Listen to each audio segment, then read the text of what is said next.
All right, hello, ladies and gentlemen, and welcome back to T90's Hidden Community Cup. We're going to be casting a couple of series today. I've got two series on the docket. We have a brand new patch that came out. Not a lot of changes on the balance or anything like that, but they've fixed some pretty important issues that were in the game.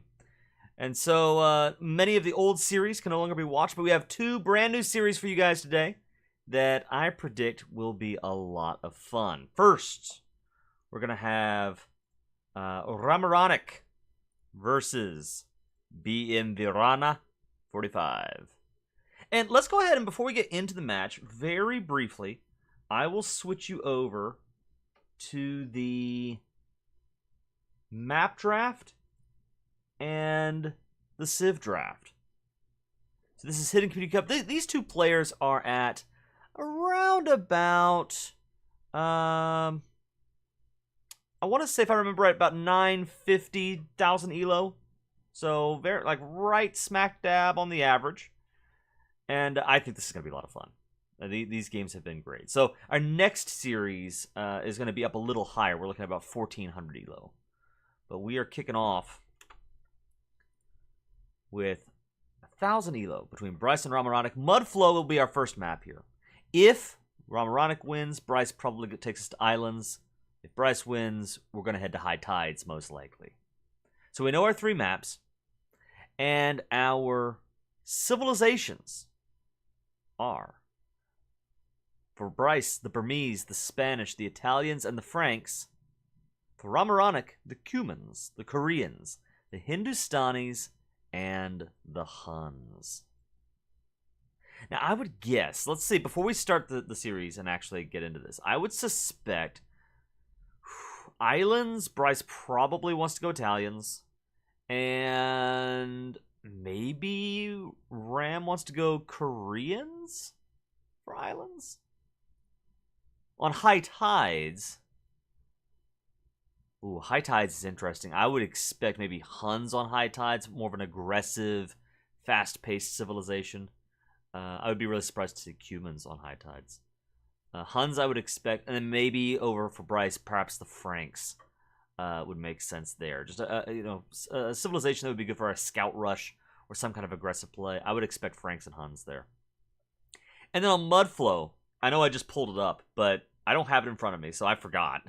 I think on Mudflow, it favors a little bit more defensive play, so maybe Spanish for Bryce?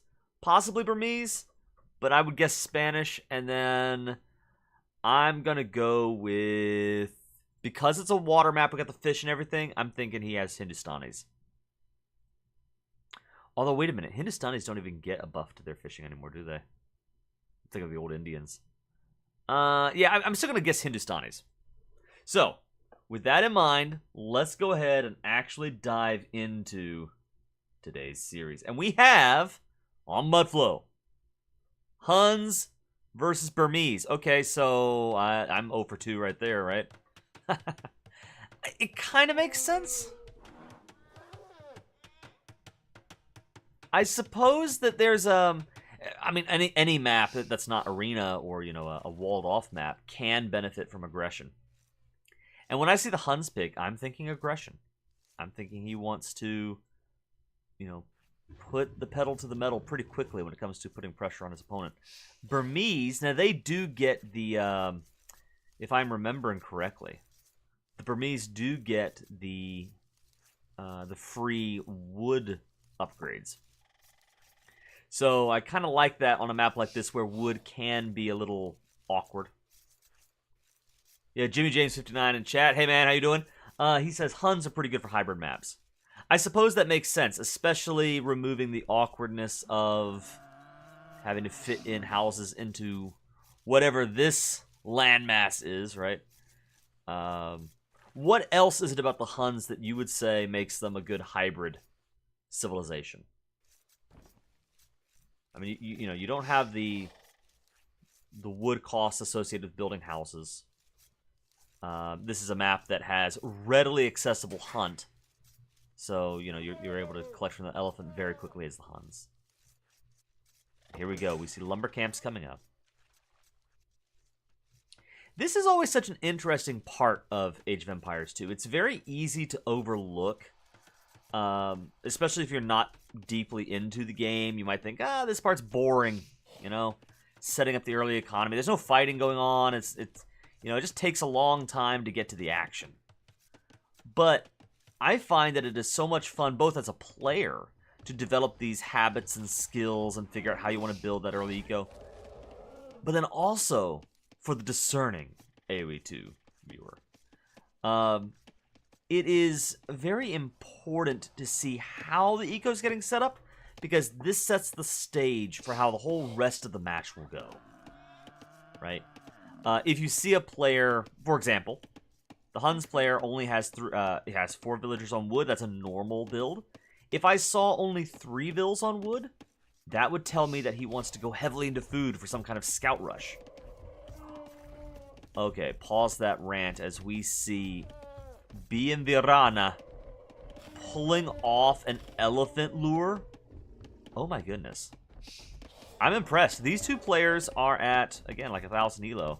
This is not something I would have expected to see. I don't know that I could have pulled this off. That's awesome. Now, I think Ramaronic trying to stop it, but... Oh... What he's trying to do is... that's what I would have done. He's trying to either trick the elephant into hitting the scout cav, so he loses that scout, and that would be huge. Or he's trying to get the elephant to kind of de-aggro, so the elephant will go back to where he belongs, that starting spot. No, I think Bienvirana is going to pull this off.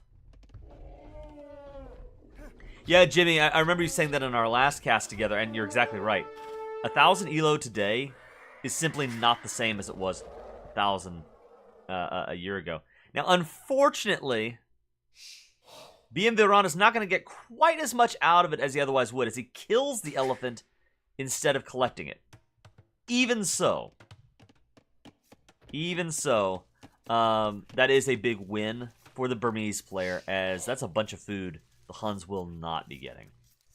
Now, the downside to all of that was a really impressive maneuver, but just like chat is saying, the downside there is both players ended up picking up loads of idle eco time as that was going on. So, you know, you're not actually getting, you're not getting any benefit, like from your town centers producing more villagers while that action is going on. And as you develop your skill, you want to try to pull off cool moves like that and keep producing out of your TC at the same time. Get your eco going. Perhaps even more importantly is, or I'll say at least as important, Ramaronic has lost a scout. He lost a scout there to the enemy TC. And what that means is it affords the Burmese player an opportunity to come up with a strategy that the Hun player will not expect, right? You don't have that intelligence on the field. You're not able to see stables go up or archery ranges go up. You don't exactly know what the play from Bienvirana 45 is going to be. Now, even as I say that, we see a barracks. It's kind of a forward barracks, sort of. It's a barracks in the middle of the map.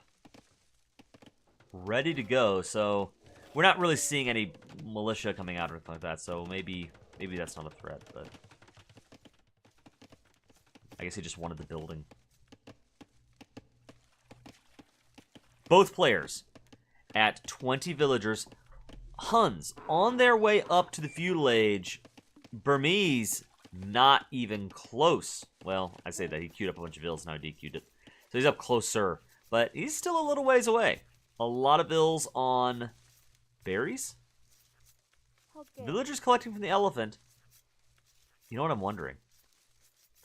Has Bienvirana 45 practiced on this map? Will he collect from the fish or not? I guess he has already. This only has 88 food, so probably. Okay. There's a moment of opportunity here. Theoretically, I guess the Burmese player, as he finally queues up to the feudal age on 22 vills, he will have the stronger eco when he hits feudal, But there's a window of opportunity that Ramaronic might take advantage of. He's got to be feeling a little bit down right now, having lost that elephant. I wonder if he's feeling desperate as he hits the feudal age. Double bit axe coming in. Good pickup. Stable immediately coming down. Will we see scout play with only 5 villagers on wood and 14 on food? I'm guessing probably.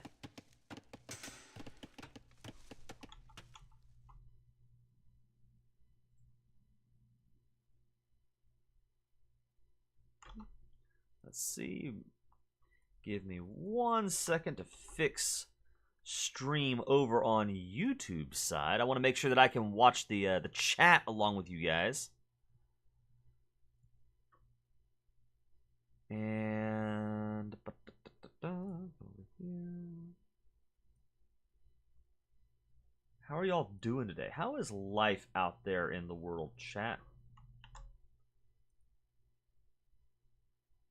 There we go. I can now see YouTube chat alongside Discord chat. Welcome everybody to the games.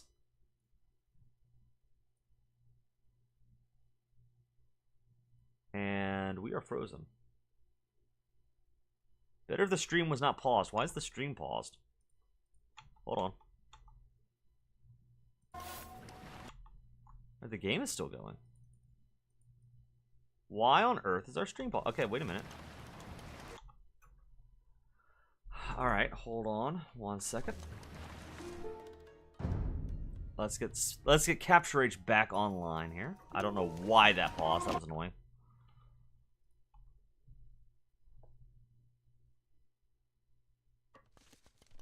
Okay. Sorry guys, we're back. 14 minutes into the game. A 5th scout is coming out. Now, I'm kind of impressed he's going scouts, seeing as he lost his initial scout. That's the kind of move that whenever I lose my starting scout, if I want to go for a scout rush, I often get scared off of it. You know, I'm thinking, if I don't already have that one unit, maybe it's not worth it. But Ramaronic is committing. And not only that, he's got the stronger eco right now with 27 vills to BNB Rana 45s. 25 vills. Hey. Burmese, look at that. That's 10 villagers on stone. It's like almost all on stone. Are we going to see tower drops? Is that the play here? Okay. I think this might be a mistake. I mean, there's nobody on food. 3 villagers on food. Only 5 villagers on wood. Everybody else is on stone. That's insane. And I think this is a moment of vulnerability for the Burmese that the Huns will exploit. Nice move using that scout to block the path of egress, the escape route for the Burmeseville. He goes down. Is there a hole? There is a hole. Commit to the bit. Commit to the bit. Go in. Okay. So many vills will die here. Scouts will perhaps die as well, but I like what BMV's trying to do. Cycle out the weak vills and get the strong villagers in, but it will not work. Maybe pull out the scout if you can. He goes down. Doesn't matter. We are on 5 vill kills. 6 vill kills right now for Ramaronic. BNB Rana running for his life. I think we're going to see at least 1 more villager go down here. Probably 2. Okay, that's 1 down. Will he get the other? He will. And now there is no question about who has the eco lead here. It's Ramaronic now has 32 villagers. 33 to BNB Rana's 21 vills. This is exactly the situation you are hoping for if you are the Hun player. And I think that neither player has blacksmith upgrades. That won't factor in. But I bet you, yeah, the scouts should be able to clean up these militia too. This is devastating.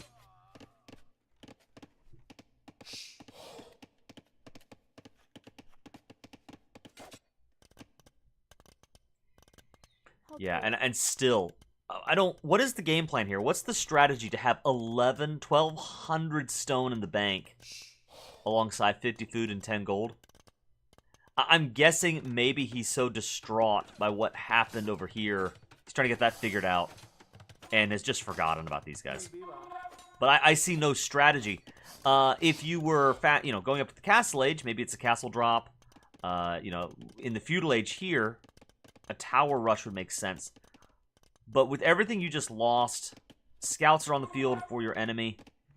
I see no play. And we're in a situation where, boy, it would be hard to be in BMV Rana's shoes.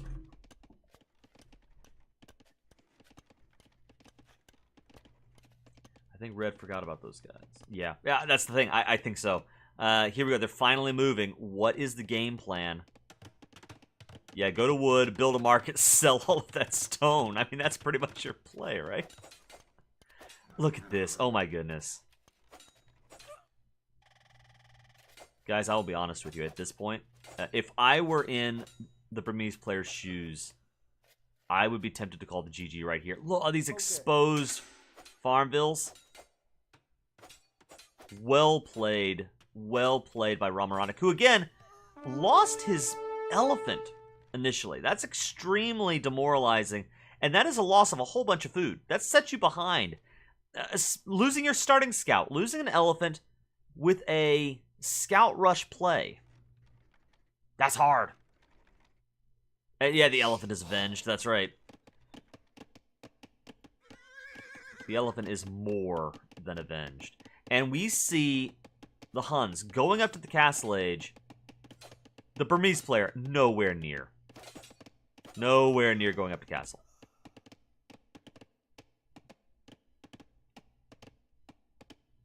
Without a market on the field, I feel like this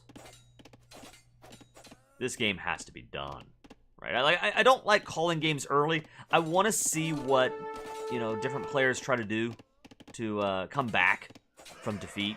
Because we have seen, and if you guys have been following along with my casts on the Hidden Community Cup, we've seen incredible turnarounds and incredible turnaround attempts. There's a lot of drama that can be had. But here, as Ramaronic's scouts finally go down, one more Ville, at least, he gets away. That's annoying. Still, as most of the scouts go down, a 14 villager lead at the 23-minute mark. Ramaronic already has the military lead, the pressure, the eco lead, and he's going to hit the Castle Age with the Burmese player nowhere close. This has to be game for Ramaronic. I feel like I still win games half the time when I get lamed. It usually means you have to play more defensively, but it ain't the end. Yeah, that's true. You have to tell yourself, especially at the average elo that these players find themselves at. Again, this is about 950-ish, like 1,000 elo. Ramaronic pulls off the win. Not surprising at all. I respect both BMV Rana's resilience to keep on fighting up to this point, but also recognizing that seeing the Castle Age come in and him being nowhere near, not having really any more cards to play, he picked the right time to call the GG. But yeah, if you ever find yourself getting lamed in a game of AoE 2, someone comes in and they steal your boar, they kill your boar, they're stealing those resources from you. It's always important to take a deep breath and say, hey, there's a pretty good chance that, he's picking up loads of idle TC time or, is being distracted elsewhere to pull off this play. And if I just stay focused on what options I have available, there's a decent chance I could pull ahead. And Ramaronic, game 1, showing that off with a very solid win. Let's jump into game 2. The beautiful thing, of course, is that these games are replays. They're not live, so I can take us straight into the next match. We find ourselves fighting Cumans versus Franks. Let's go.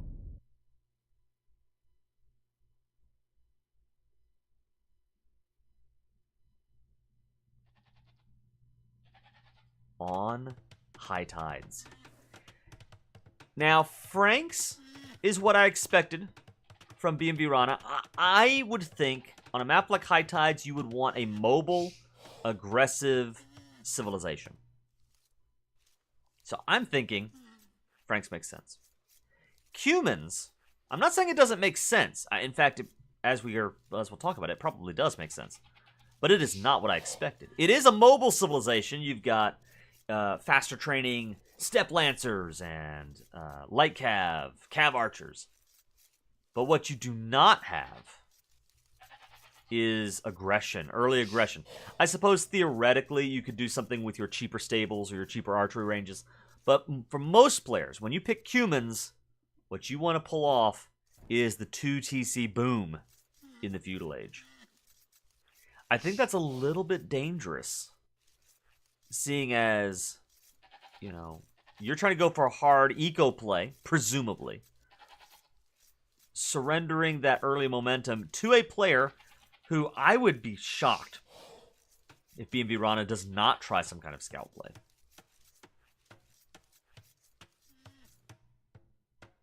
Yeah, Cumans are so disorienting, especially at low to mid elo. Here's my question, Jimmy. Are they so disorienting to their enemies, or so disorienting to the Cuman player? Right? They are definitely a very unique civilization. Most civs in AoE 2 are the kind of civilization, you know, they're similar. You know, playing the Franks versus playing the Lithuanians versus playing the I don't know, another Cavs, the Bulgarians or something like that. You know, there are these nuances, there are some differences that it's a joy to discover, but the basics are pretty similar. There are only a handful of civs that are just radically different, completely change how you're going to play the game from top to bottom. And one of those civilizations has to be the Cumans. With that 2 TC play in the feudal age, it's pretty wild.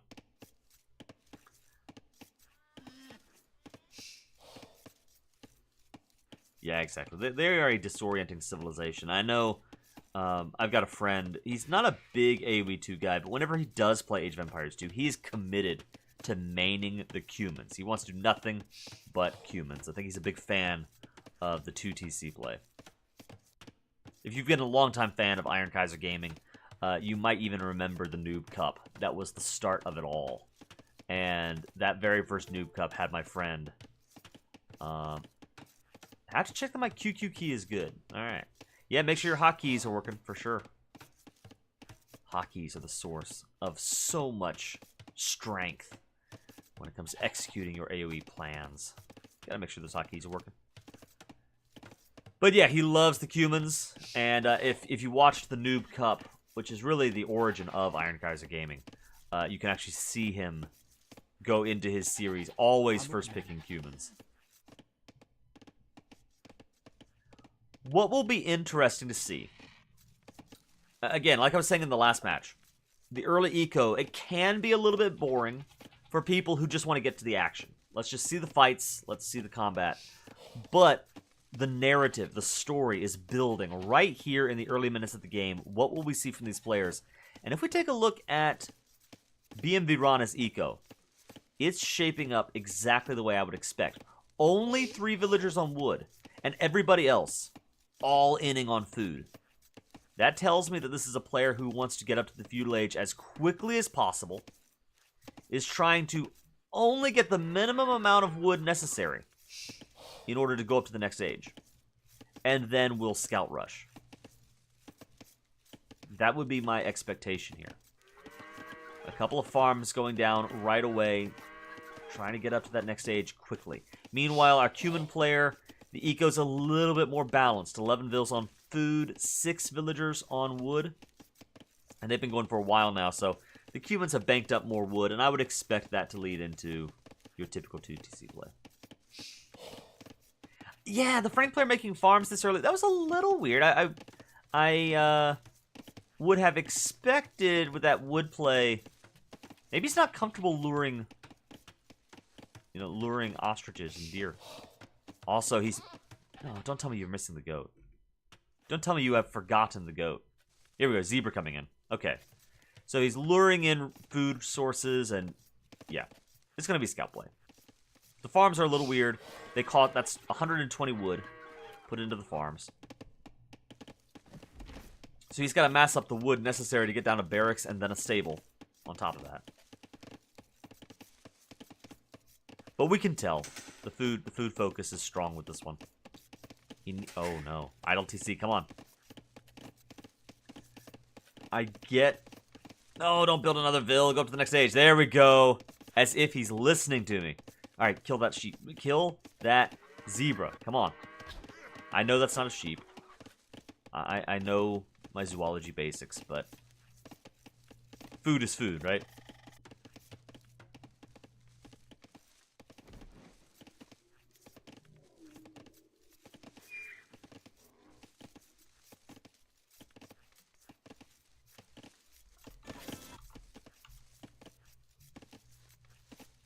I had a comment earlier suggesting that the stream is a little bit off. Is everyone else experiencing the stream okay? No lag or anything like that? Just let me know if there are any issues. And I'll make a mental note of it at least. 25 Vils for the Cuban player versus 20 for the Franks. And they should come up... Actually, the Cuban player will go up to the feudal age first. That's weird. Yeah, what? Let me see. And he has Loom, too, so...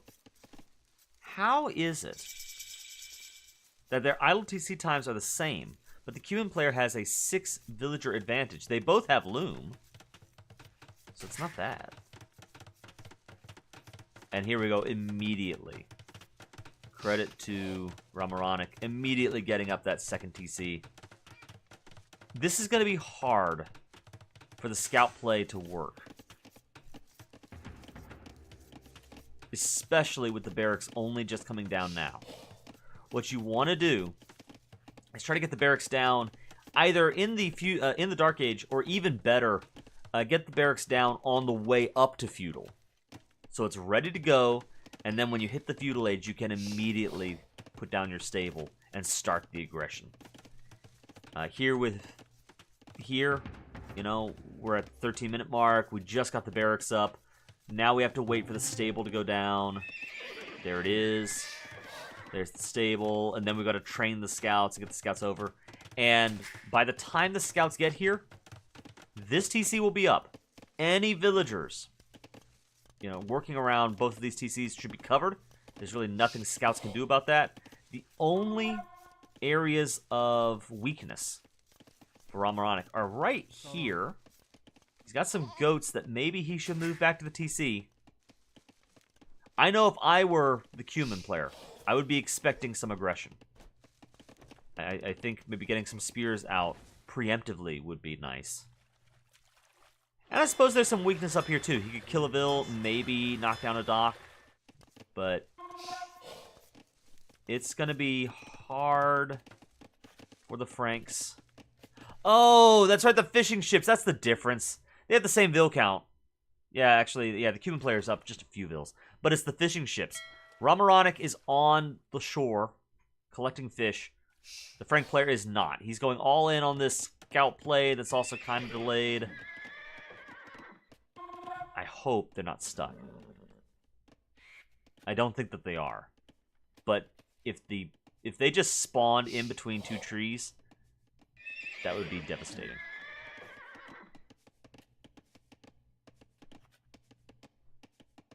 Okay. What are you doing with those scouts? There we go. Another scout coming in.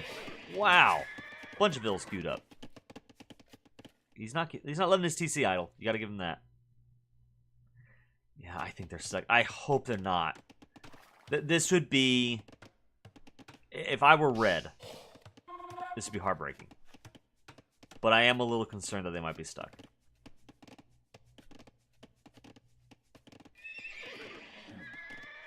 The thing with a scout rush... No, they're not stuck. Okay, good. Kind of having to wall himself off there, and he's having to go around to get connected. The issue with the scout rush is the longer that you take to get up more scouts, to build their strength, get the blacksmith upgrades, all of those, you know, upgrades and numbers, the longer it takes you to actually go attack the enemy, the more likely it is that your enemy is in a better defensive position and won't really hurt from the damage. Right now, The Cuban player has a 10 villager lead. It would take quite a lot. I do like the I like the situation we're in here where Ramaronic had scout rushed BM Rana in the last game, and now BM is saying, "Hey, you want scout rushes? I'll give you a scout rush." I do like that part of it. One villager down, and the scouts took no damage there. That's nice. Maybe he's able to swing up and get a couple more vill kills here, especially that weak villager. Oh, that would be a good one to pick there. 2 vills down. He's going to have to kill a lot here. And Ramaronic is not responding. He's letting his villagers go down. Move those guys to safety. There we go. All right. I still think that the Cuban player is in the much better position. Because he's on the shore. The Frank player's not. And, you know, you got the 2 TCs, so you're able to recover from vill kills better than anybody else in the game. Having said that, the scouts, they got some damage in. It could have been worse for both players, I suppose. Frank player on the way up to the castle age, and I think this is the critical moment. Addictive Me, hello, welcome to the chat. Good to see you. You have joined in at an interesting moment as we have castle age coming in for the Franks, and I have found that when playing against the Cumans, this is the moment that makes or breaks games. When you're playing against the Cumans and you are first up to the castle age, you have, for a brief period of time, that technological advantage. You know that you are behind economically. 10, 11 vills or whatever it is. You know you're behind economically, but you have that tech advantage. What do you do with it? Will we see the Frank player go Knights? I think that would make sense. You already have at least the tier 1 armor upgrade. You have the stable up for it. Actually, you have a cut. Wow, okay. 4 stables. Maybe a little bit overkill. We could probably work with 2 or 3. But yeah, I think with 4 stables on the field, no doubt what the play is here. It will be Knights. Can the Knights actually do damage? Well, you can get them off of stone, no doubt. You can sort of... Okay, you're going to limit him, but you're going to limit him to his farms, his gold, his wood, and then the fishing ships working as well. I'm a little concerned that you're not going to be able to do enough damage with Knights. Especially not with Ramaronic already up to the castle age. He's got 2 stables down. He will be able to attack with camels. The elo range here is... so we're going to watch 2 series. Series 1, BMV Rana 45 versus Ramaronic. These guys are about 950, 1,000 elo. And then we're going to jump up from this game to another series featuring 2 1,400 elo players.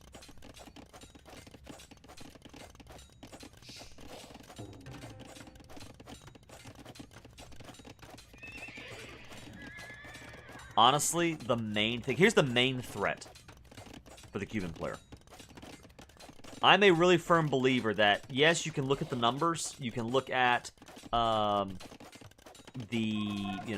the strengths and weaknesses of different civilizations and that sort of thing. But you should never underestimate the psychological element. There's a poker part to playing Age of Empires 2, and a psychological component. And I think that the biggest threat right now to Ramaronic is not anything on the field, it's the mind games. It is the concern, like he's on the 2 TCs, and boy, he's getting hit over here, and he's getting hit over there, and I see Knights coming in, ah! And I think that is probably the biggest danger. As these scouts will probably all go down. There they are, yep. That was efficient. 2 scouts, 1 shot. Very nice. Archery ranges, well, an archery range in a market. Going down for the Cuban player, I am really surprised not to see camels.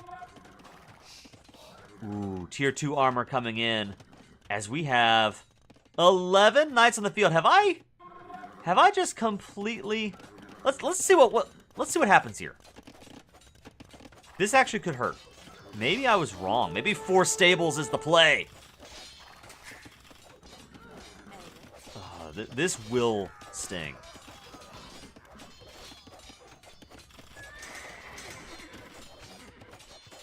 Wow. Wow, wow, wow. Garrison, save your economy.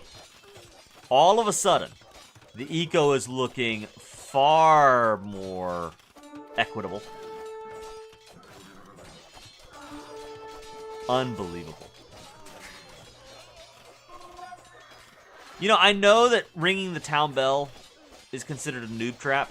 And here we go. Camels are out, finally. Getting some kills. But only 5 villagers in TZ here. It would have helped to ring the town bell and save more bills. Now, our Frank player is up 16 villagers. I did not expect that at all.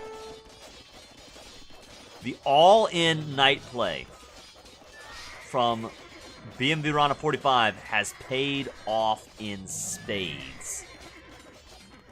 And not only is there an eco lead for the Frank player, but we've got to remember that a part of that are the fishing ships. And they've already collected the fish nearby the dock, so they are growing less and less efficient as the game goes on.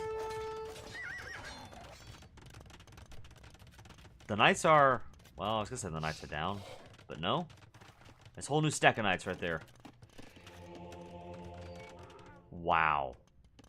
A defensive castle comes up for Ramaronic. That makes a lot of sense. I like that castle play. That will be necessary, I think. Otherwise, BMV Rana comes in with wave 2 of knights. That was a play. That was actually really awesome. I did not expect that to work as nearly as well as it did. And I think a part of that is our blue player not fully garrisoning his TC. That could have been a lot better. But even outside of that, boy, BMV Rana 45 putting on a clinic on how to make that night play work. Even with the scouts, they didn't do a lot of damage, but boy, did he get damage with those knights.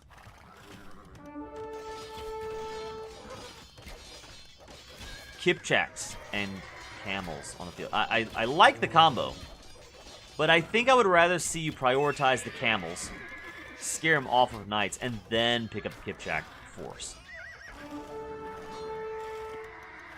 Also, you got to be careful not to lose them. You know, group them up. They are strong in numbers. It's like Genghis Khan said in history, and I think in the AoE2 campaign too.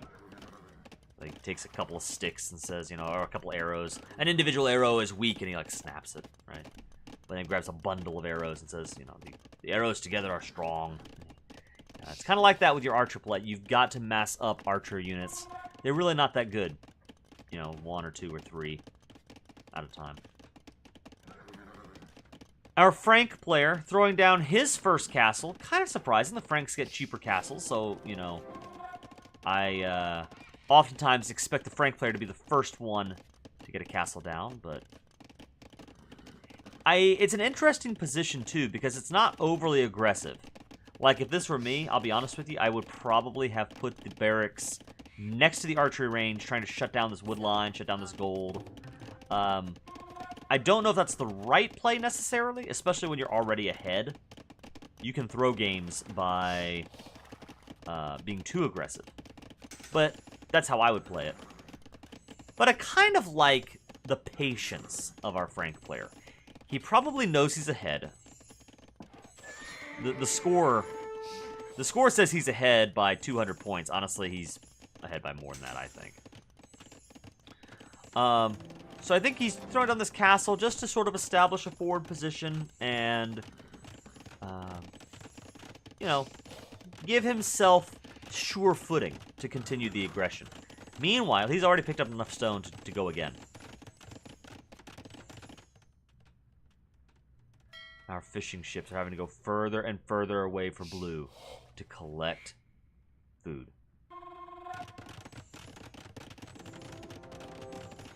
So I'm just highlighting that because we see, again, the vill difference. It's only 5 vills. Again, one of the strengths of the Cuban player, he's able to kind of recover from those vill losses more effectively.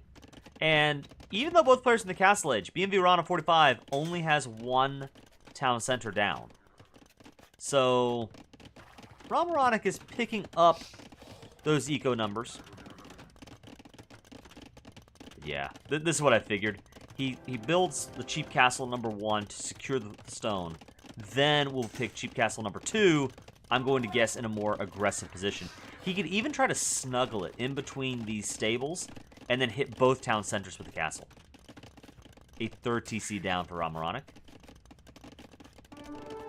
And enough camel riders, I think, to be scary against a Frank player. Now, if the Frank player notices, these guys only have 1 blacksmith tech. There's the tier 1 attack upgrade. No armor. Versus me as the Frank player having tier 2 armor, tier 2 attack. I think that might be a fight worth taking. Oh. A raid coming in. Kipchak's in the Frank base. Only 1 town center means he's going to have a hard time defending these villas. And it looks like our Frank player doesn't even notice. Or is not responding anyway. Meanwhile, he's going in on the attack. Will Romaronic notice? Yes, he will. He garrisons his TC. The camels are fighting, and he's fighting under the castle. More Frank knights will die than have to here. Still, those camels go down quickly. They were lacking armor, and that means that they melt like butter. No reaction from Red on this raid. It may be that those Kipchaks are what keep him in the game. The knights are going down. Slowly, but they are going down. At this point, we're throwing away units here. He needs to try to move those knights somewhere where he can find some vulnerability. Castle. Not close enough to actually shoot the TCs, but he is putting pressure on those military production buildings. Of course, as a Cuban player, these buildings are 50% cheaper. So it's not as much of a loss to lose stables and rebuild them. Still, it's obnoxious. A bunch of monks on the field. That'll be hard if our... Yeah, he's going in to do more camels. He might be able to shut that down with monk play.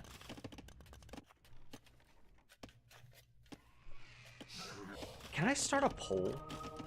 Let me see. Wait a minute. Well, first, conversions coming in. Being annoying with the, converting the villagers. Part of me likes it. Again, the psychological aspect.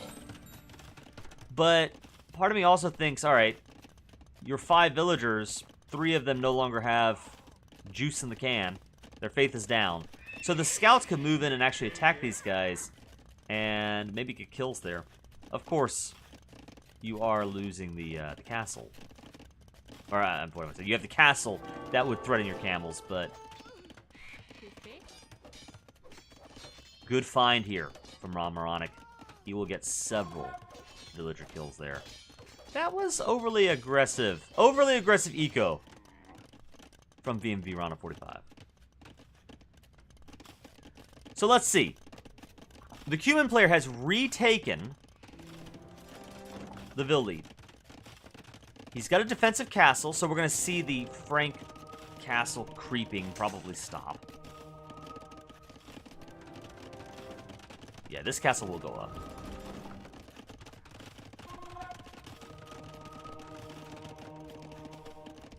Can we start a poll?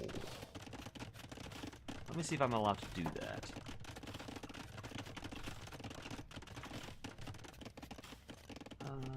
Let's see.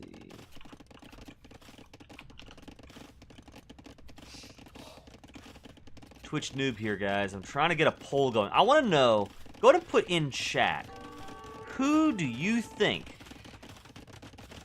is going to win this thing? At this point in the game, who do you think is in the better position? Romaronic? Or BNB Rana? Cuban player just needs to make units. Yeah, we see. Now this is interesting. A third castle going down for the Franks. However, for all of the units he's got, 21 units, Romaronic will hit the Imperial Age long before the Frank player does. Now, the Cumin player does not really have military on the field. We see here 17 to 27, so the numbers favor BNB Rana. As he's going in for a raid, this could make or break the game right here. I think this is a misplay. I don't... If I'm putting on my red hat, okay, don't lose units here. It's going to be so important you maintain your military numbers. As you see the Cumin up into the Imperial Age, you maybe need to put a halt on... Nope, never mind. I was going to say you need to put a halt on gold on production so you can go up to Imp. But no, he's going all into the Castle Age. It looks like he just sold or bought a bunch of food. Did he maybe misclick in the market, I wonder? I mean, he's queuing up loads of Throwing Axemen. Is Throwing Axemen really the play against Kipchak? I don't think it is. If Ramaronic were going pikes, it would make sense. But I don't think I like that play against Kipchaks and camels and castles. Now the monks, however, I do like that a lot. Red will dive Trebs, no hesitation. That is true. But I think sacrificing a Treb to thin out Red's army would play into the Cumin's hands.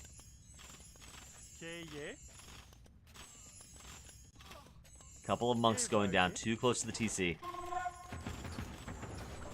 And now, you know, he only has 11 knights. It's a decent number, but not as much as it was. I suppose that the camels aren't as effective against the Throwing Axemen. Maybe that makes sense. Jimmy James says he does not see how Red can win this. I mean, I think you're... I agree with you that I think Blue has the momentum. And we're going to see here a big fight. Okay, yeah. So the Trebs go down, but so does Red's army.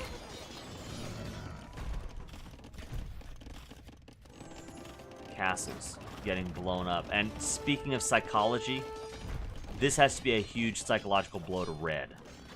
2 castles down. Will we see the third go down?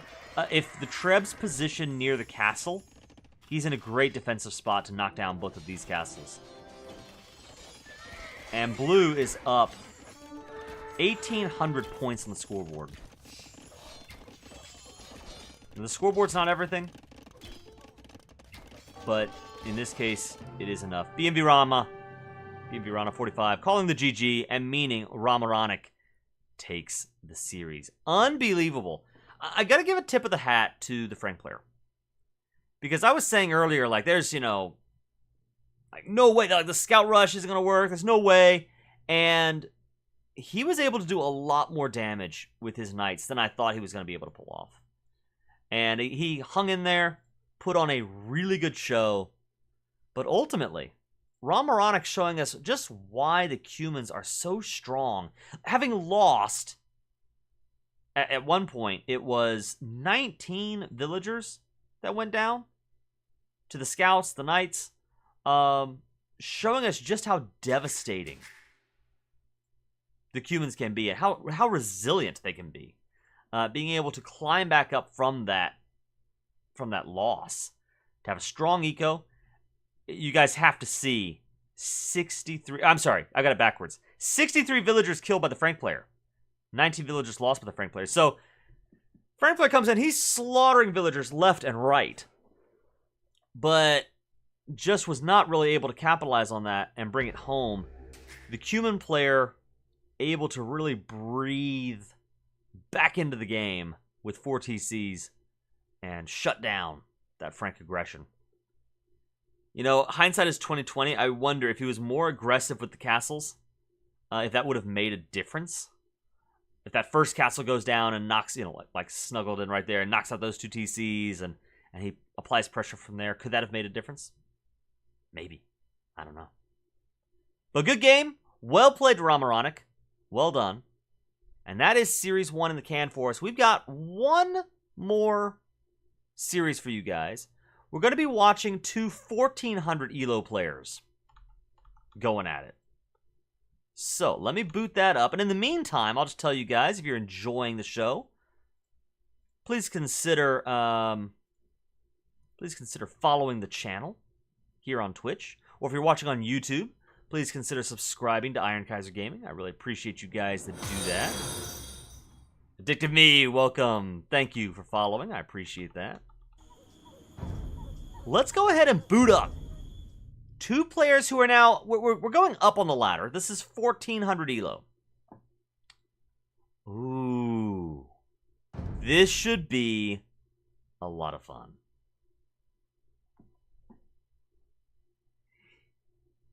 Yeah, I am still in the tournament. I am part of the Out of the Great series where, fortunately, unexpected error. Hang on, let me fix that.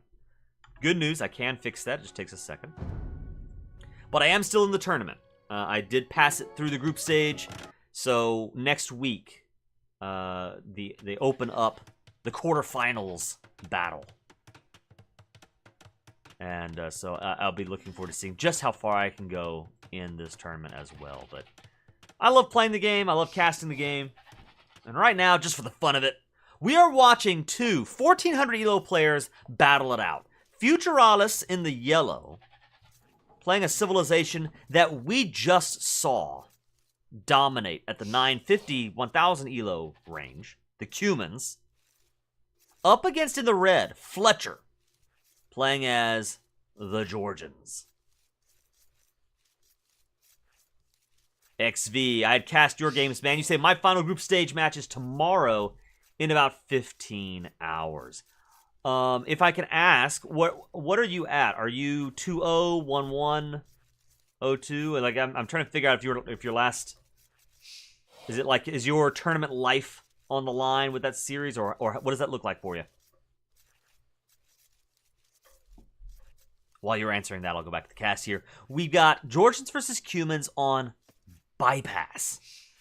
A fascinating map. This is one of my favorites to play on. It's so unique. This is the kind of map that you just don't get in the regular AoE ladder.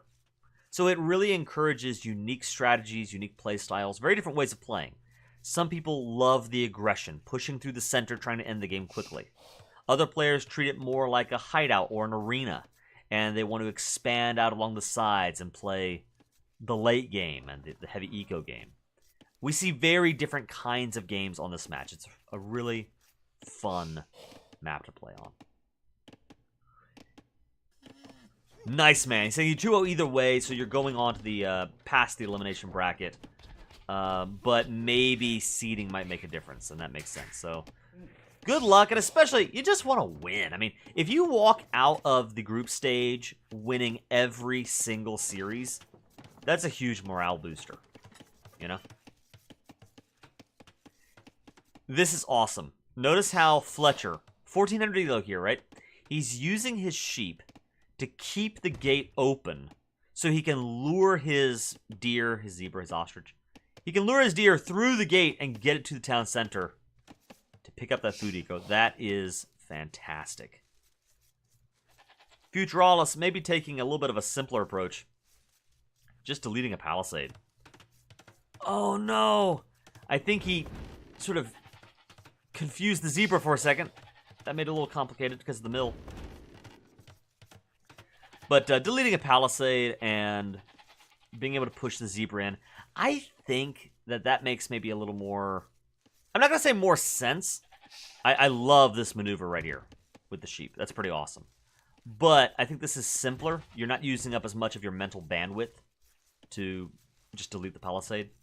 And it's, what, like 5 wood, 3 wood, or something like that? To actually, you know, to actually, like, repair that wall. It's not that big a deal. So I kind of prefer Yellow's way of doing this, but just because I don't know if I'd have the skill to pull all of this off. And, you know, you're juggling so many balls there to make this work. It's pretty cool. Pretty cool move by Fletcher. This is, again, 1400 elo, so a higher level than we saw in our last series. I expect we're going to see a lot more precision, a lot faster, more precise timings. I'm interested to see if the Georgian player goes for early aggression or if he's going to go for more of an economic focus. both players, like I would expect on the Cuman side, even at 1400 elo, probably will go with the classic 2TC boom. That's what I would expect.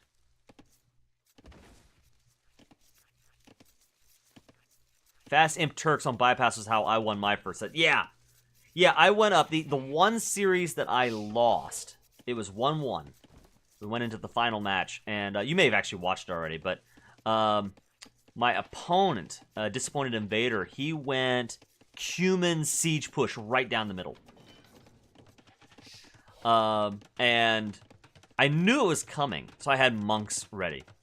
And I did a great job converting the siege and shutting down that early aggression. It was awesome. And then I sort of forgot, like, what do I do now? I was too clever by half, and I just did not get up enough military. And he ended up doing a castle drop in the middle that I wasn't expecting. He had a bunch of scouts with him, and ended up just, I made bad plays, and he ended up winning the series.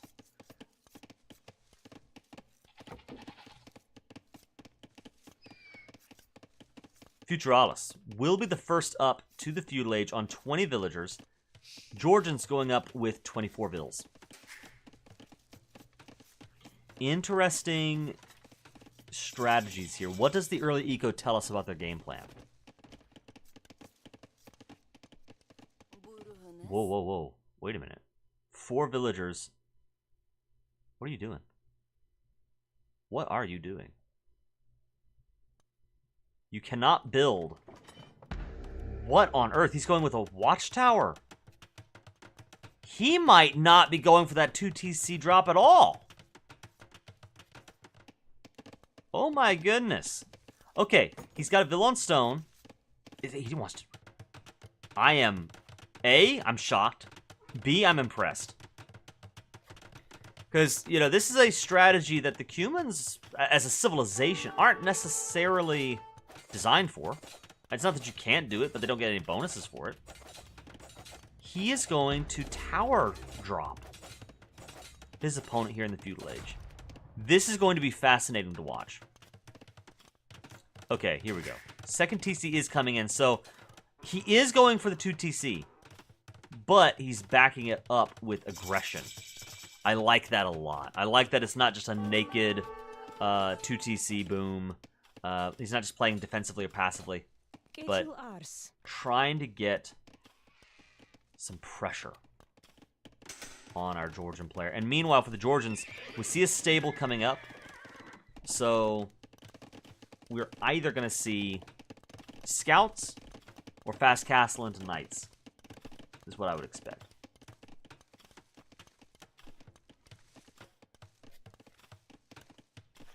One thing that I don't like.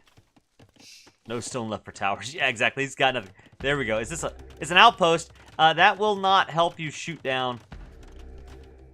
I almost wonder if he baited the watchtower, but I think that's a good watchtower. That shuts down the play there. The issue with trying to watchtower drop Georgians and Armenians is they've got the mule cart. You know, if you try to shut down their gold, he can just move the mule cart over there and keep on mining. It's a little bit harder to get value out of watchtower dropping a mule cart sieve. This tower will do a decent job of shutting down the stone mining. We only see the one stable. 2 scouts are out. Looks like our Georgian player's not overcommitting to scouts, but just getting out a single scout. So he's got 2 total. In order to maybe apply some pressure, perhaps? Outpost rush for dominance, exactly. This right here is a look of signature superiority. This is saying, I'm going to win this game. What are you going to do about it? Outpost in your face.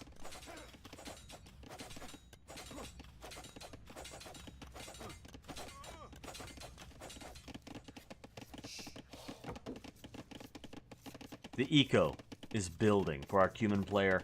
5 vil lead. Both TCs working away.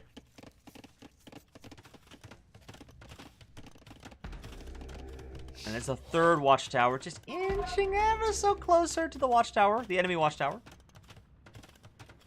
That might not be aggressive enough. I don't know. Neither player has fletching.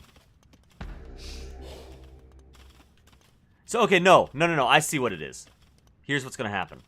He built this tower just outside of the range of this one. Because neither player has fletching. So they're both out of range. Then, when he picks up fletching, all of a sudden, yellow's towers, red's tower will be in range of the yellow towers, and he'll shoot it down. Right? And yellow will pick up fletching because he's a Cav Archer Civ. It makes sense. Whereas, oh, I like this. Our Georgian player, as a Knight Civ, will probably take longer to get that tech. One scout goes down. Kind of that stings. But I'm really impressed that red was able to get a Vil kill. No, 2 Vil kills. He was able to get 2 Vil kills with 2 scouts. That's wild. Bypass hype is right. I love this map. I was just bragging about this map. It's one of my favorites in the tournament. I love how every game on Bypass can look so different. Here, when we started this match, I did not expect Watchtower plays. That's amazing. Now this scout is trapped. You gotta find a way to be annoying, bring in little inefficiencies. Futuralis has a 9 villager lead as Fletcher goes up to the Castle Age. So, just like our last match, the question is, will Fletcher be able to take advantage of the technological lead that he gets? As he's first up to Castle. Futuralis, he's stuck in the feudal age for a while here. You see he's got very little food in the bank.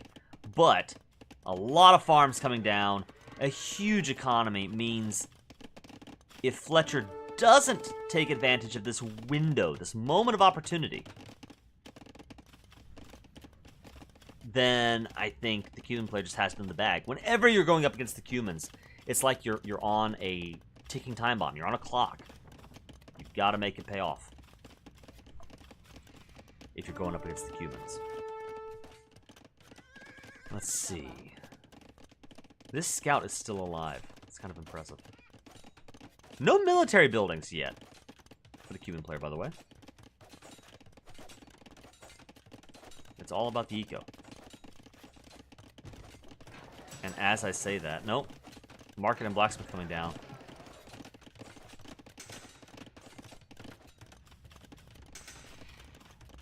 I so admire, I'm taking mental notes for myself. I admire the play of, if you're going to play Cumans, everyone knows you go with the 2 TC boom, but put some pressure on. You know, put some aggression onto your enemy to give you the breathing room to make it work. That's fantastic. Manaspa incoming. Castle drop into Manaspa could be strong enough to punish the 2 TC boom. I think you might be right. We have 6 villagers on stone. He almost has enough for a castle drop. How is he going to break in, though? Perhaps Futuralis realizes the threat, and that's why he's so desperately double walling up here. Just to make it very hard for these villagers with the mule cart. Again, shout out to the mule cart. These guys rock. But yeah, I think you called it. I think he's going to come up. He's going to see that he can't really break in. Or maybe he can. Maybe the villagers will try to knock down these double gates. Or try to knock down this single palisade wall. If this palisade wall goes down, castle right there. If yellow is able to successfully block this, I think red's best play is to put the castle right here, shut down the stone, shut down the second TC. At least, that's what I would do if I were in red's shoes. Outpost. You don't need that outpost.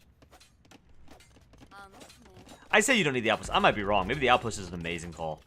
And maybe it's, I need to learn to use outposts more. Maybe that's the play. Castle Age coming in for Futuralis. 1 minute left.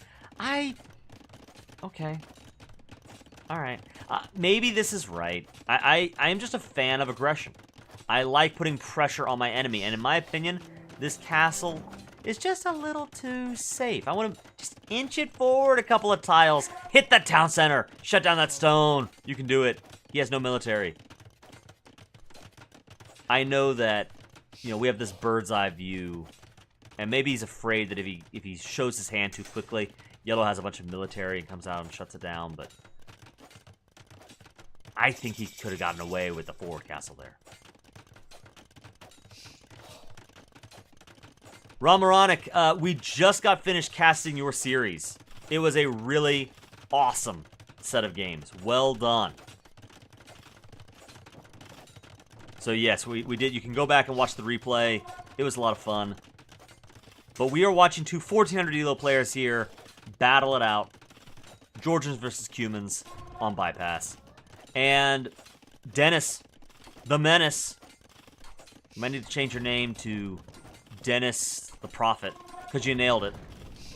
Castles dropped. Monaspa are out. Knights and Monaspa combining. With the most recent patch, or I guess technically the last patch, the one before it, Monaspa have been nerfed. You now need 7 of either Knights or Monaspa in order to get that bonus damage on the Monaspa.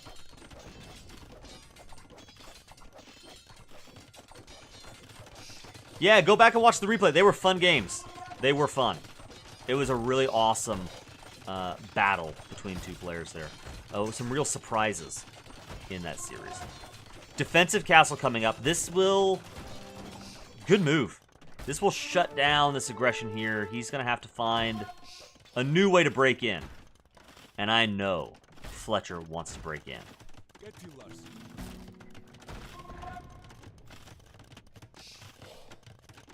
Okay, there is an opening.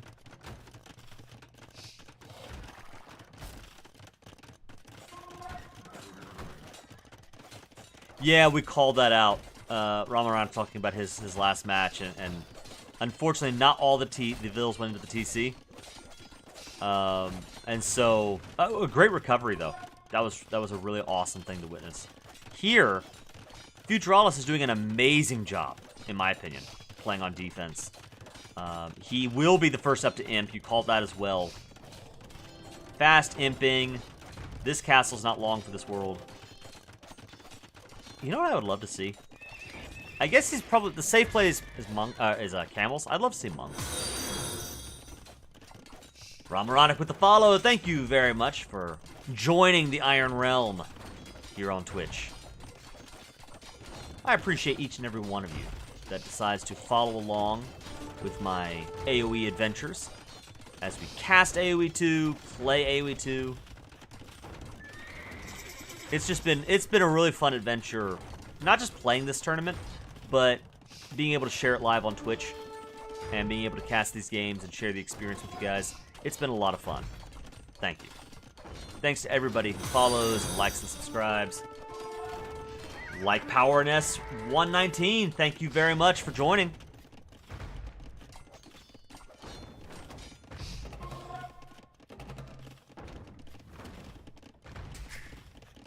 I like the mangonel play. See, I wish, I keep saying this, I wish this castle were just inched forward a couple of tiles and you could have just shot this down with the castle. I don't know why Fletcher didn't move it forward. I think the instinct was to make sure it goes up, keep it safe, pull it back a little bit. Because I know I've lost plenty of castles by playing a little too aggressively, so I'm not saying it's the wrong call, I just don't understand it myself. Treb's out. This castle, there's enough stone. One thing that's beautiful, of course, the Georgians, they are able to repair buildings faster.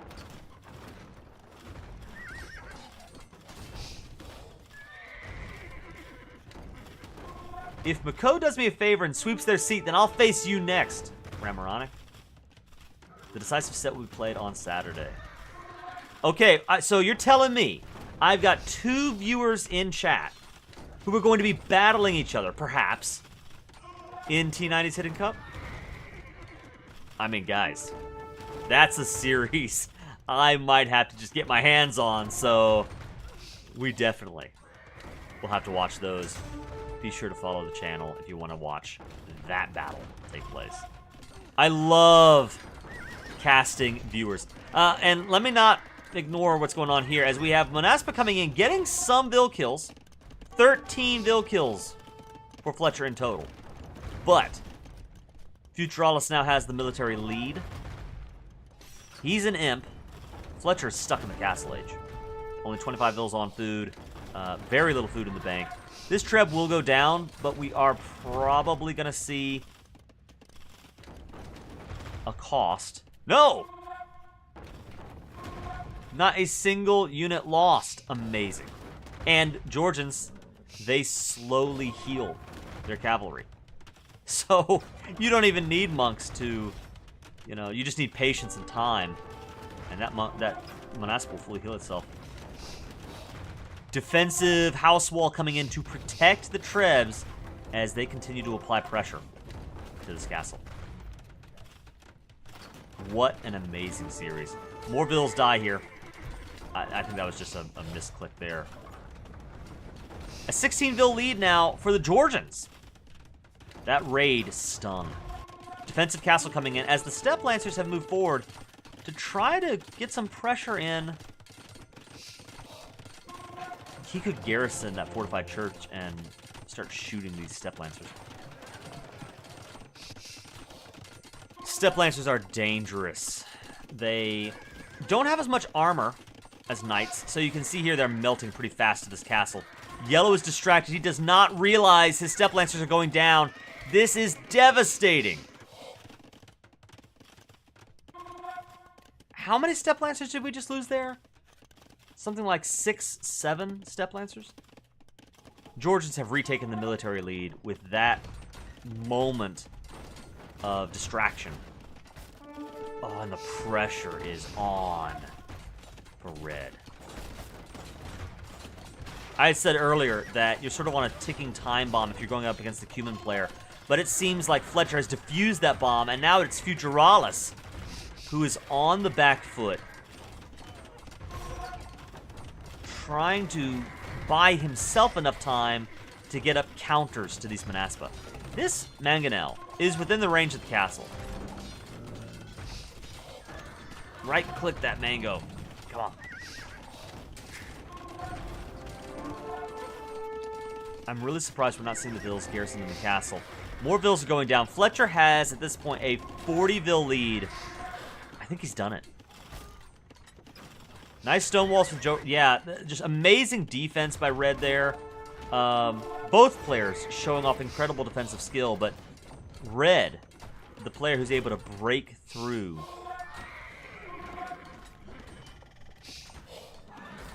Steppe Lancers coming in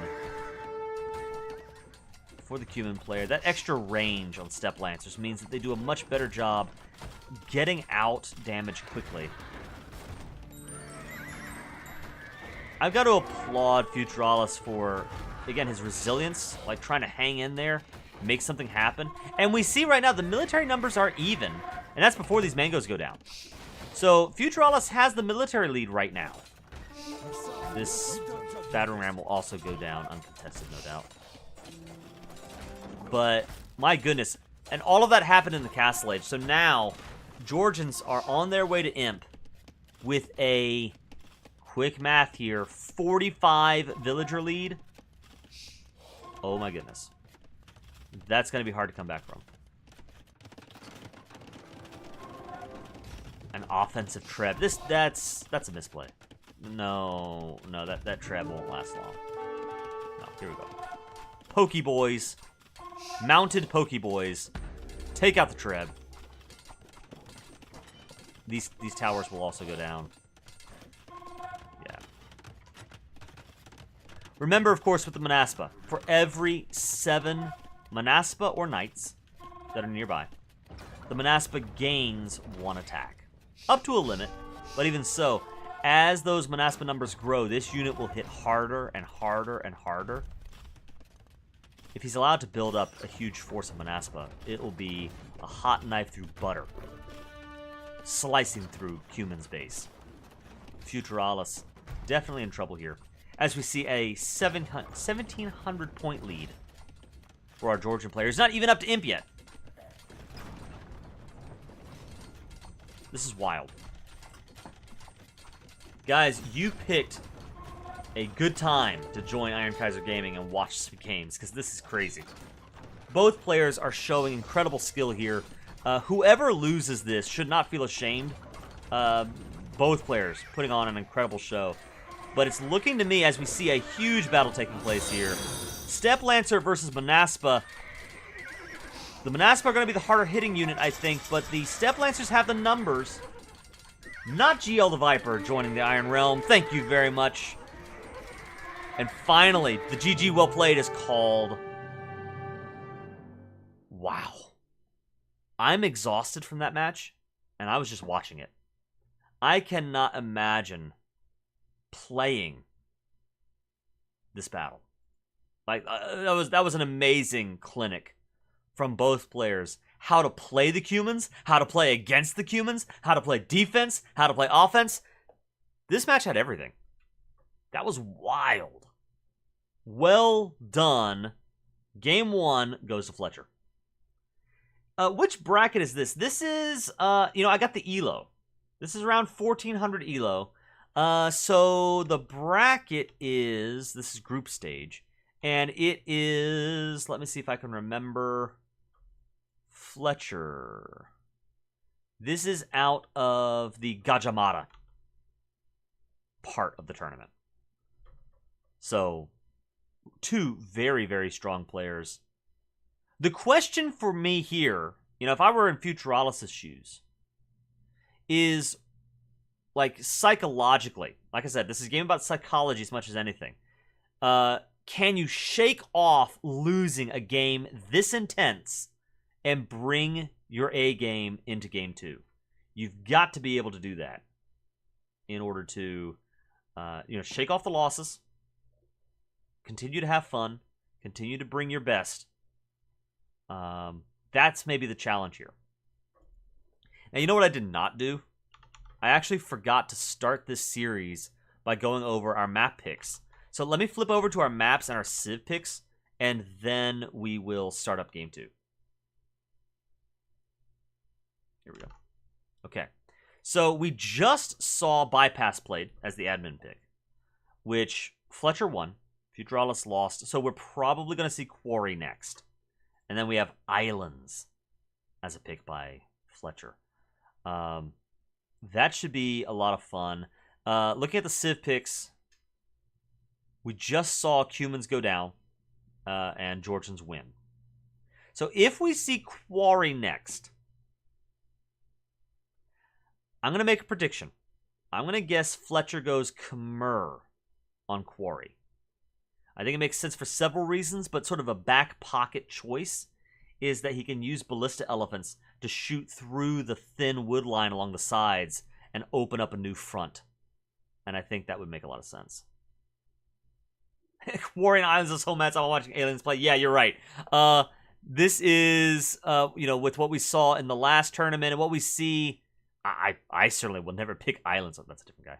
I will never pick Islands as my home map. I can tell you that right now. But I think these guys have very strong macro sense, and Islands makes sense for Fletcher here. Quarry I do like. Quarry is one of my favorite maps. But they're both really fun.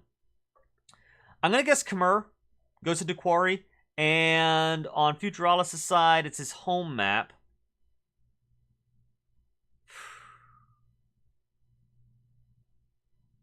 I'm going to guess he goes Persians.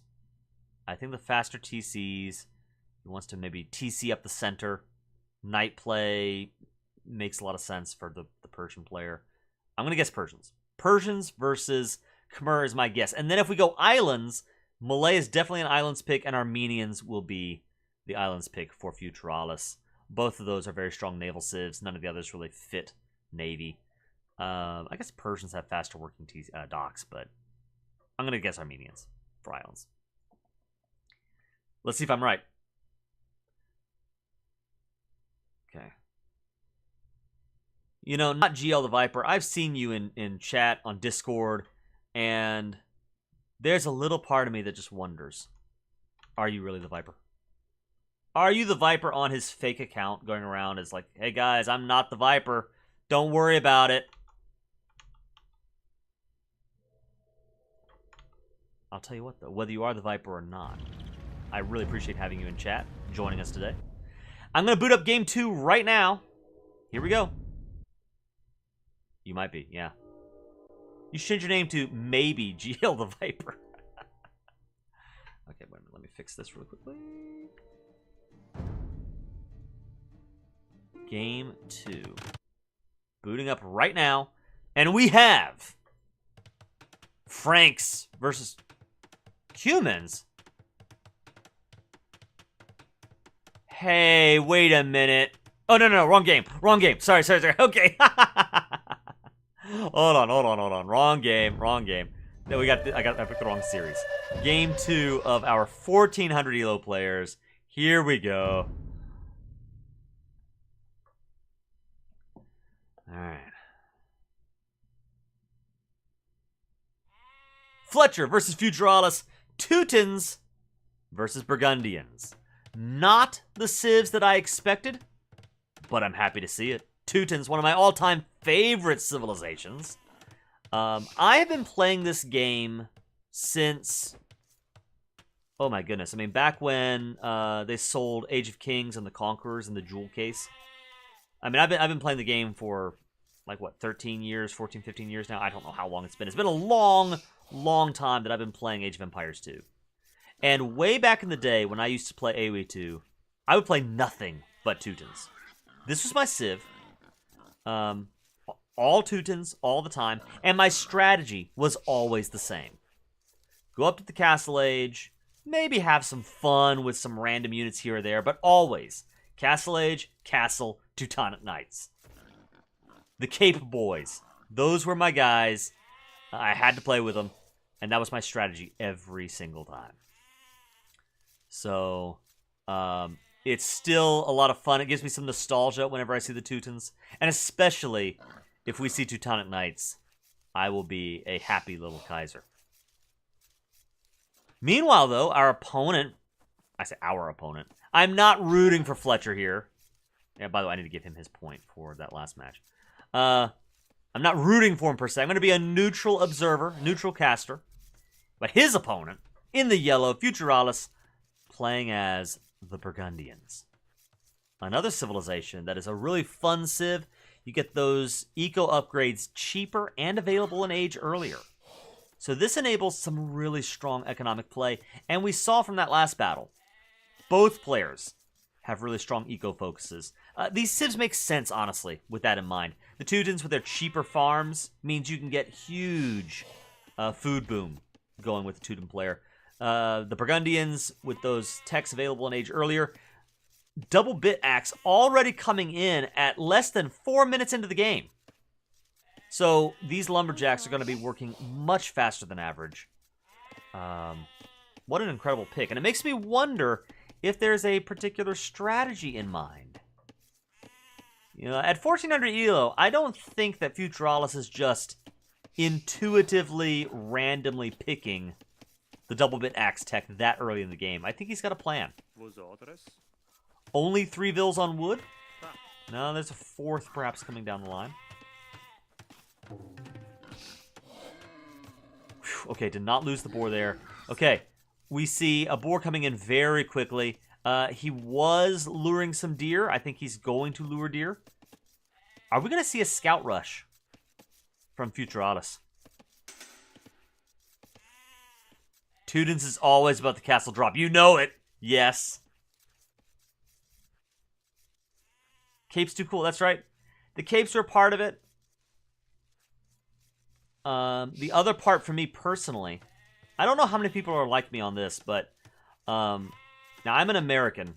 I have a German background.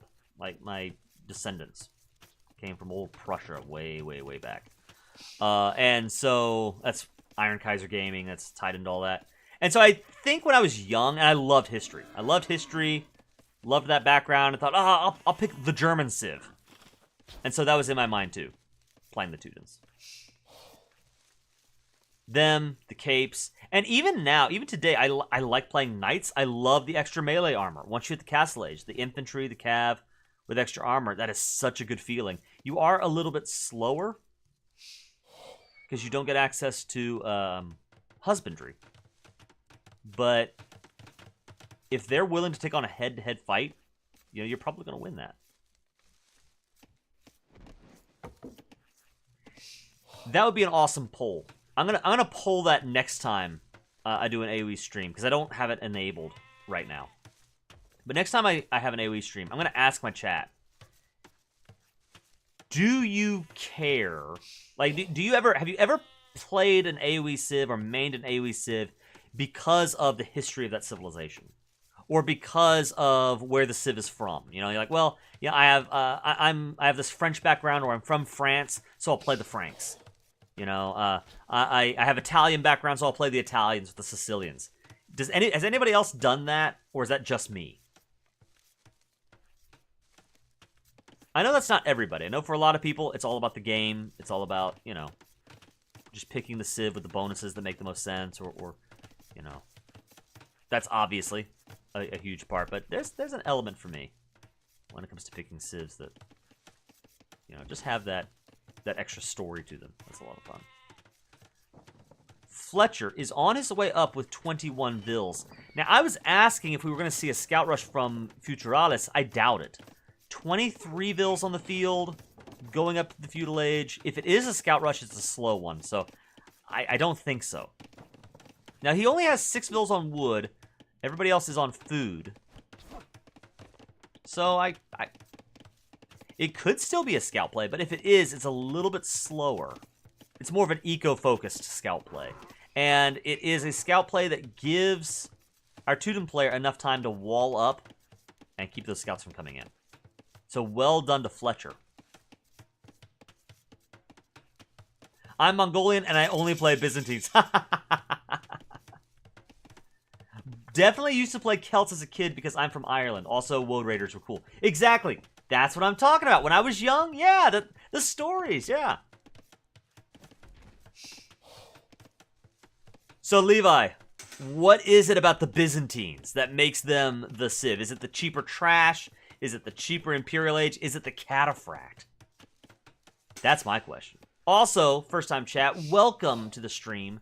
It is a pleasure to have you joining into the chat and have everybody watching this incredible series. We just finished an amazing bypass game. I cannot recommend it enough. That one was wild. Fletcher ended up pulling it off. I am really excited to see what we have coming up here. Frank Tank, 6915, joining the Iron Realm. Thank you so much for following. Alongside my Iron Kaiser Gaming AoE 2 adventures. And we actually see scouts on the field coming in for Fletcher. Not Futuralis. Both players are walled up, but these villagers caught out. They do have Loom. Look at this move. This was so good. He moved his scouts forward to cut off the retreat, then started the attack. Very good play. 1 vill down. Will we see a second? We do see a second villager go down. 2 scouts also go down for Fletcher. Is that worth it? Well, on the one hand, if we look at the raw cost of each unit, Fletcher actually lost more. Because every scout is 75 food, every villager is 50 food, right? So in that sense, you might say, well, it seems like Futuralis maybe had the better deal. But on the other hand, villagers are units that have so much economic potential. They pay back their cost hundreds-fold over the course of a game. And scouts, the whole point of a scout is to get vill kills and vill pressure. So I think you probably did not get as much damage as you wanted if you're Fletcher. But you're also not too upset with 2 vill kills. Evening out the vills. Both players are on 28 vills right now. I'm not going to try to pronounce that. King Aussie says 80 food for a scout. No? Yeah, you're probably right. I said 75, but I think it is 80.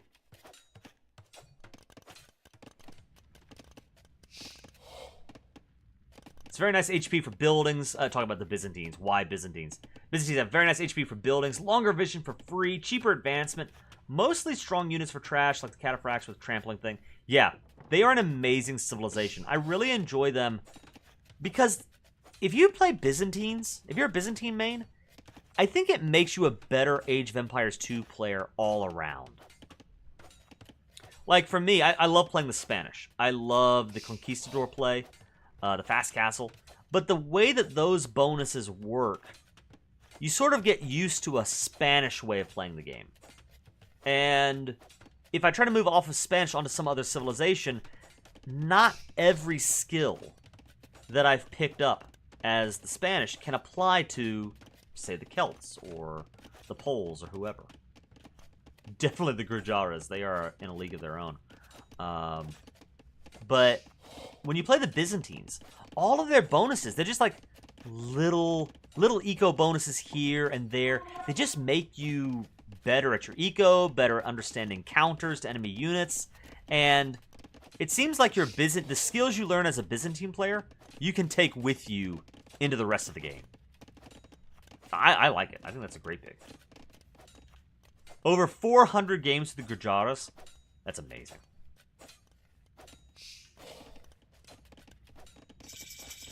Japanese. Samurai.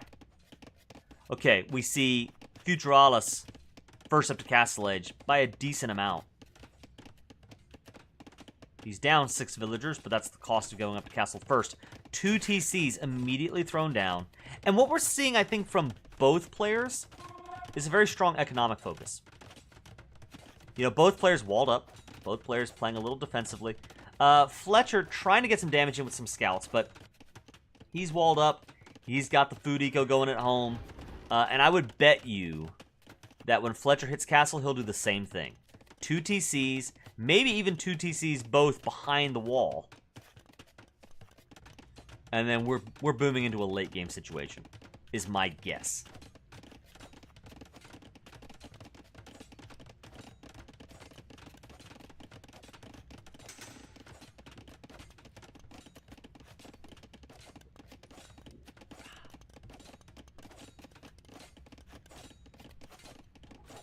So I tell you what, as we are nearing the 20-minute mark and we see a gate that is open, Futuralis noticed it before Fletcher did. Yeah, he locked the gate. That was so close. If Red saw that, that could have been, I won't say disastrous. I don't think it would have been disastrous. It would have been annoying. Very annoying. Not to mention, Fletcher would know Futuralis is on 3 TCs. That actually would be the biggest thing.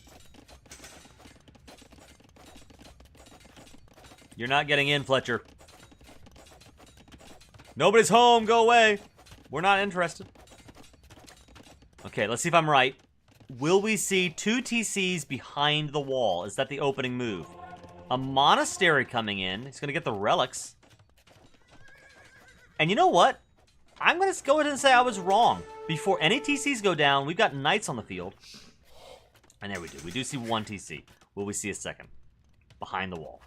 Okay, knights are on the field. They've got that extra melee armor because they are the Teutons. No disasters, that's right. These guys are not in the disaster zone yet. Yeah, these spears are going to get picked off for sure. So here we are at the 22-minute mark. Futuralis is up like 10, 11 villagers. Fletcher has a military lead. Who wins this game? Go ahead and put in chat. Let's say 1 for Fletcher, 2 for Futuralis. Go ahead and put in chat, who do you think is in the better position right now to win this game? Oh, conversion. Alright, I got to vote for Futuralis. Let me know, guys. What do you think? Fletcher going in with the aggression and the knights, just like the last... Well, I say like the last game. Last game he used Manaspa. This is going to give me throwbacks to our Game 2 of the last series as the knight play. Everyone's voting for Futuralis, which just goes to show, you know, right now on the scoreboard, Fletcher's the one who's higher on the scoreboard. But score doesn't mean everything. And you're right, Yellow's got to make the units. He has the stronger eco, but eco means nothing if you don't use it. He's got a couple of spearmen out, but you're going to need more than some spears to push this back. Fortunately, the triple walls here, the quadruple walls, means that Futuralis, I think, has the time to make something work. He's going with monks. Normally, I like that play, but remember, the Teutons get that built-in resistance to conversion.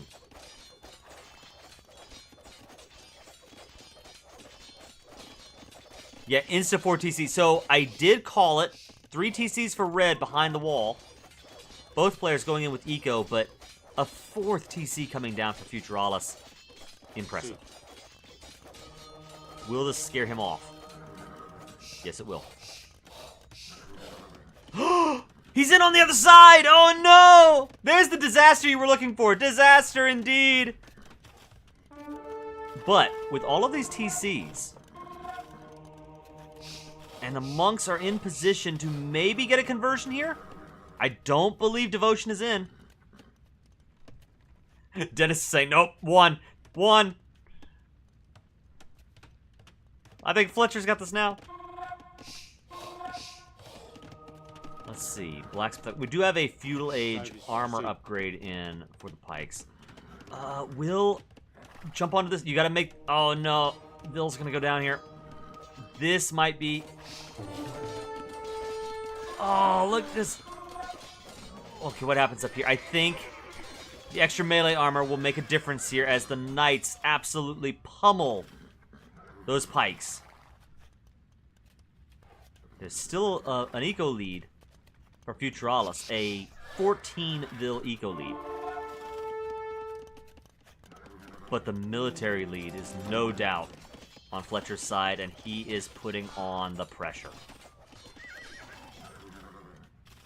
Yeah, he's unlucky with that monk. Unlucky, and then unlucky with the Vils, just not really able to close that hole, so more knights continue to stream in. Okay, there's a defensive castle coming up.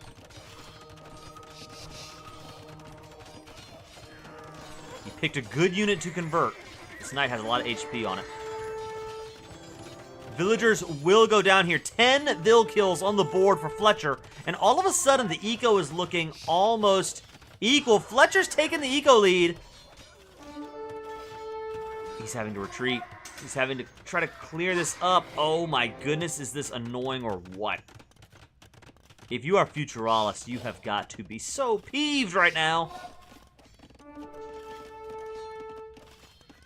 But you know what else? You may have lost 14 Vils, but you're the player who has 4 TCs. If anybody can recover from 14 Vils lost quickly, it's the player who has 4 TCs. Speaking of, a 4th TC coming in for red.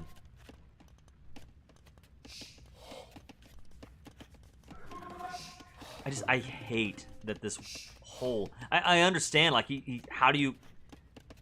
Because the knights keep streaming in one at a time. He's going to... Oh, he doesn't see it. He doesn't see it. The hole is finally plugged.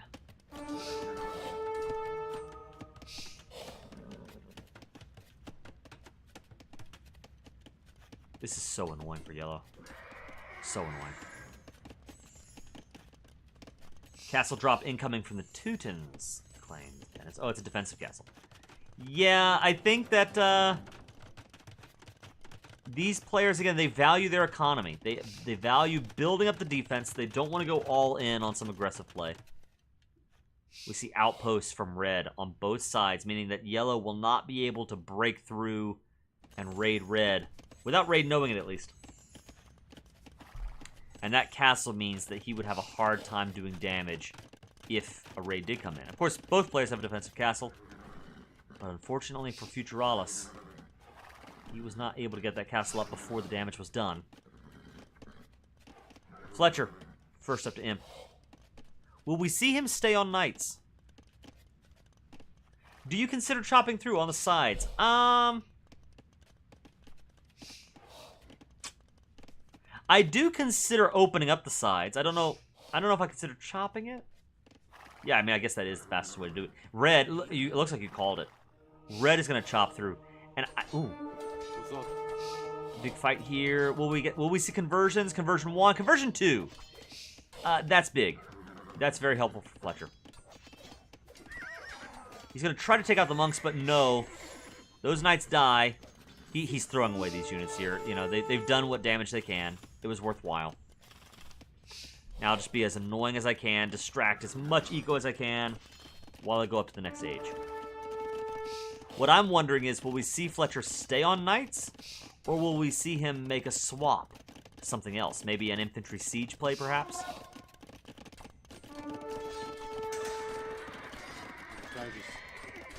Those knights, finally. There it is. Go down. Okay. The path is open for Fletcher to bypass this wall here and raid his enemy to death. Hey! Must be the money! Teutonic Knights on the field. Yes! Young Kaiser from 13 years ago. Very, very happy. I love to see it. Teutonic Knights are a fun unit to see, not just for nostalgia reasons, but they're a unit that is interesting because you can't just blindly fast castle into Teutonic Knights. They have so many weaknesses. They're slow movement speed. They're easy to shoot down with archers, to get converted. It's fun to find the niches and the right moments to use those Teutonic Knights. Yeah, Teutonic Knights in chat. This is an amazing use of the converted knight. This one knight will get off at least 2 vill kills here. And now he's aware of the castle. So it's not, you know, he's only able to get a couple vill kills. It's not a lot. But being aware that this is a reality means that you're not going to get surprised by enemies coming from that direction.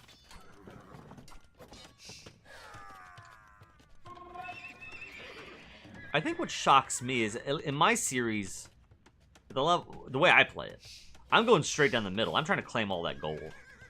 That has been a big theme for me. And I'm surprised to see that neither player has really made an aggressive play for the center. I don't see any TCs in the middle or anything like that. We do see Fletcher building out some stables here in the center, so I suppose that will form a kind of... Look at this aggressive Teutonic Knights. Okay, you know, I really am happy. The young teenage Kaiser is very happy. You do not see this every day. Aggressive Teutonic Knight play, and it looks like he will shut down the stonewalling with Teutonic Knights. Meanwhile, Cavalier pressing in the center, and we're going to see from Futuralis, he's upgrading his pikes right now. And I think what he wants to go into long-term, gunpowder. Burgundian hand cannoneers, they hit harder. But I don't know if he'll get there. The pressure is on from Fletcher. And look at the number of stables he's got on the field. 5. Yeah, 6 stables. And he's just going to be churning out knights. Futuralis is trickling in pikemen, but it's not enough.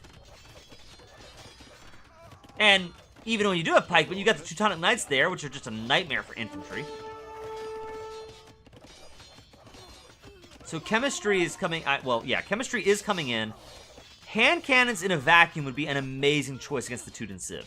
Burgundians, they do extra damage with their gunpowder units. And for all of the extra melee armor that the Teutons have, they don't get any extra pierce armor. So they would melt to some heavy hand cannon play. Not to mention they're slower units, so you get more shots off. But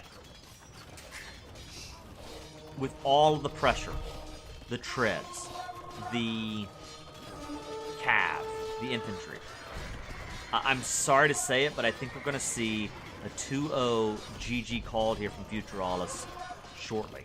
I would be shocked to see Futuralis turn this around.